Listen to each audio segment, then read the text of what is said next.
Bismillahirrahmanirrahim. Assalamualaikum muslimah yang solehah dan muslimin yang solih. Mari bersama-sama ucap salam. Assalamualaikum waalaikumsalam. Halo teman-teman yang solih dan soleha, gimana kabarnya hari ini? Semoga semuanya dalam keadaan sehat walafiat dan selalu semangat dalam menjalankan ibadah puasa. Nah, anak-anak yang solih dan soleha, tidak terasa ya hari ini hari ke-21 bulan Ramadan. Yang tidak lama lagi bulan Ramadan akan segera berakhir. Nah, coba teman-teman kita ingat-ingat. Sudah baikkah puasa kita? Sudah benarkah puasa kita? Nah, coba ya. Untuk menjawab pertanyaan ini, kita simak kultum dari Ibu ya tentang kiat puasa yang berkualitas supaya puasa kita mendapat pahala dari Allah Subhanahu wa taala dan tidak sia-sia kita berpuasa ya. Anak-anakku yang soleh dan soleha, ibadah puasa Ramadan adalah ibadah yang istimewa di mata Allah Subhanahu wa taala. Setiap amal ibadah kita akan diganjar oleh Allah antara 10 sampai 700 pahala.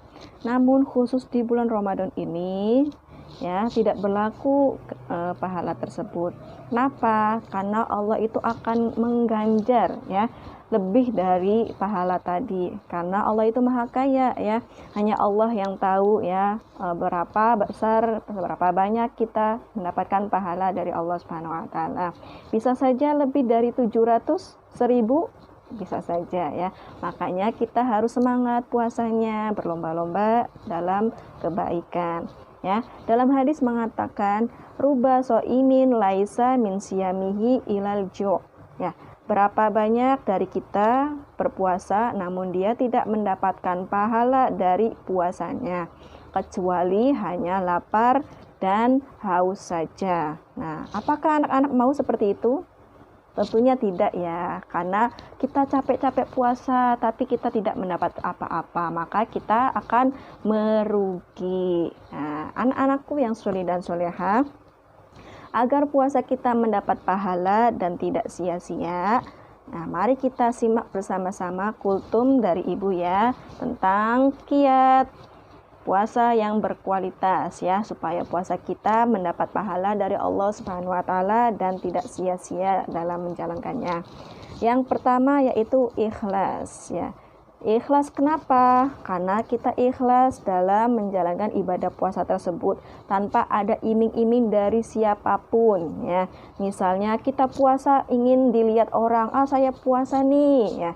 Atau kita karena diiming-iming sama orang tua kita, nanti kalau puasa dapat hadiah loh gitu. Nah, jangan ya, kita puasa itu dengan niat ikhlas karena Allah Ta'ala ingin mendapatkan pahala dari Allah Subhanahu wa taala.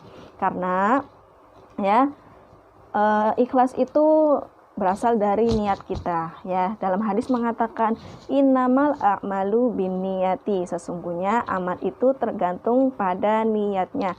Kalau kita niatnya karena Allah Subhanahu wa taala, maka Allah ganjar kita dengan pahala yang berlipat-lipat ganda ya.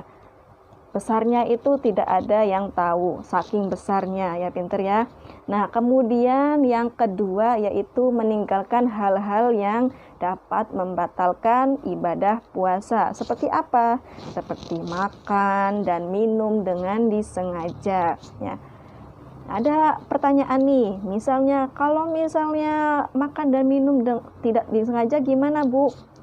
Itu beda lagi ya.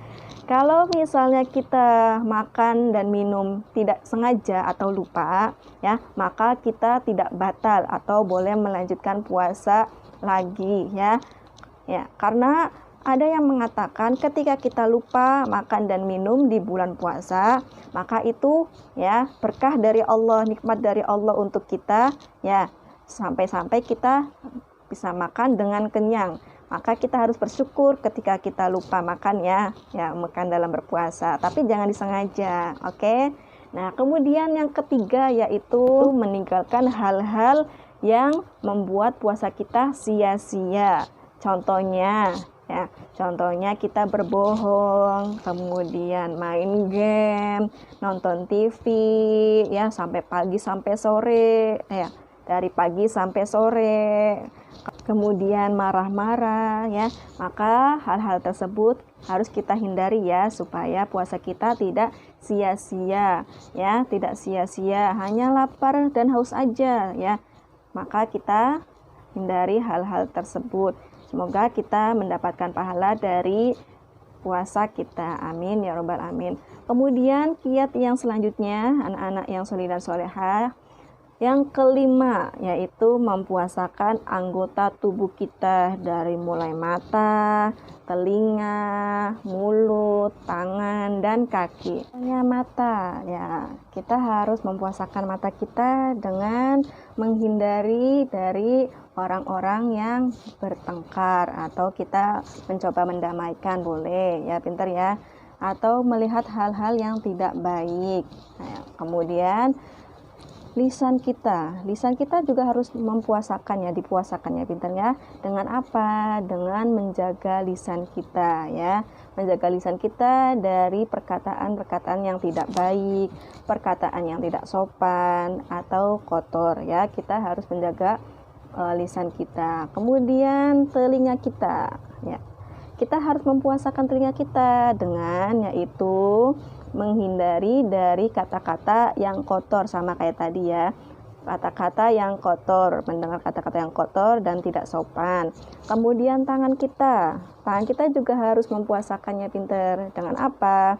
Dengan melakukan hal-hal yang baik ya, atau menghindari dari hal-hal atau perbuatan seperti mencuri ya, menyakiti orang lain ya. Kita harus menjaga tangan kita. Kemudian kaki kita harus kita jaga ya, harus kita puasakan. Dengan apa? Dengan menjaga kaki kita supaya kaki kita tidak menyakiti orang lain. Contohnya seperti apa? Ketika kita main bola ya, karena sakit hati nih sama lawan main kita, jadi kita dengan sengaja menendang badan atau anggota tubuh teman kita. Anakku yang soleh dan soleha, semoga apa yang tadi ibu sampaikan dapat bermanfaat bagi ibu sendiri dan bagi anak-anak semuanya.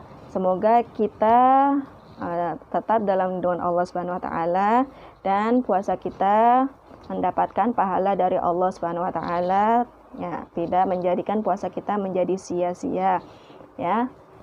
Sekian dari Ibu, akhirul kalam, wal afu minkum, wassalamualaikum warahmatullahi wabarakatuh.